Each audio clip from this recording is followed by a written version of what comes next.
Bienvenue dans ce nouvel épisode de notre série consacrée à RxJS où il sera question d'opérateurs de création. Donc on l'a vu précédemment, on a vu comment créer un observable à l'aide de la méthode statique create. Mais en fait il existe énormément d'opérateurs, c'est vraiment ce qui fait la richesse de RxJS. Vous avez vu, ils sont très nombreux, ces opérateurs qui vous permettent de merger des flux, de les concaténer, de faire énormément de choses, dont créer notamment des flux. Alors là, on l'a vu précédemment, ça c'est la méthode un peu verbeuse. Bon, l'avantage c'est qu'elle vous donne un contrôle que vous donnera peut-être pas forcément les autres opérateurs, mais la plupart du temps, ce contrôle n'est pas nécessaire. Donc pour créer l'équivalent d'un tel flux de données, on peut très bien utiliser la méthode of, qui prendra en paramètre les valeurs qu'on a passées à next tout à l'heure. Donc hello world 2016. Donc ça va nous créer un observable auquel, comme ça un observable, on peut souscrire à l'aide de la méthode subscribe qui reçoit jusqu'à 3 handlers comme on l'a vu dans l'épisode précédent.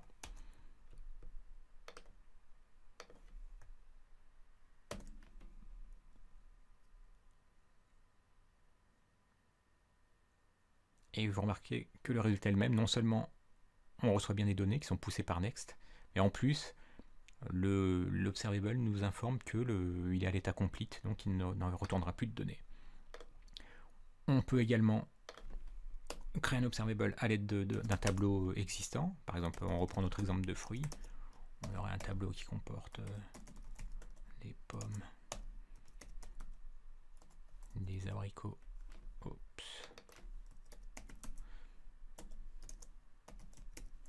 et des mangues. Voilà, il suffit d'utiliser l'opérateur from et de lui passer un tableau. Donc on va créer un observable à partir d'un tableau et il sera capable de nous pousser donc des pommes, des abricots, puis des mangues. Et comme d'habitude, les choses ne changent pas, hein, donc cet observable, on s'abonne à l'aide de la méthode subscribe et on passe jusqu'à 3 handlers, comme on l'a vu dans l'épisode précédent.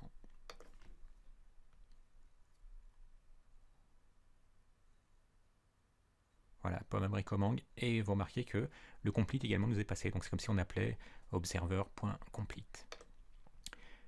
Et enfin, un cas qui sera assez fréquent également, ce sera de transformer une promesse en observable. Donc c'est pour ça que j'avais récupéré jQuery.js du CDN de Cloudflare. Alors on va prendre l'URL de GitHub. Alors je sais plus, je vais la tester d'abord.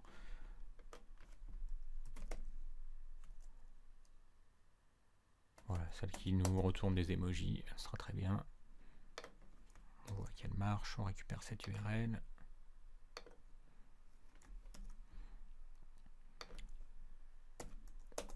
Et bien donc, on va faire notre requête Ajax à l'aide de jQuery qu'on avait importé tout à l'heure, si vous vous souvenez, également du CDN de Cloudflare.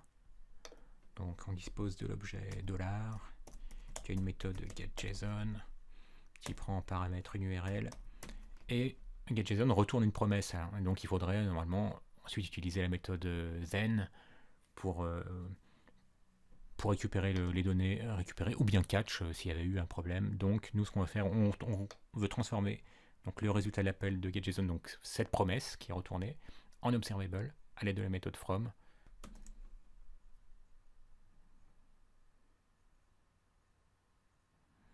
Et là, on voit effectivement qu'on reçoit bien nos données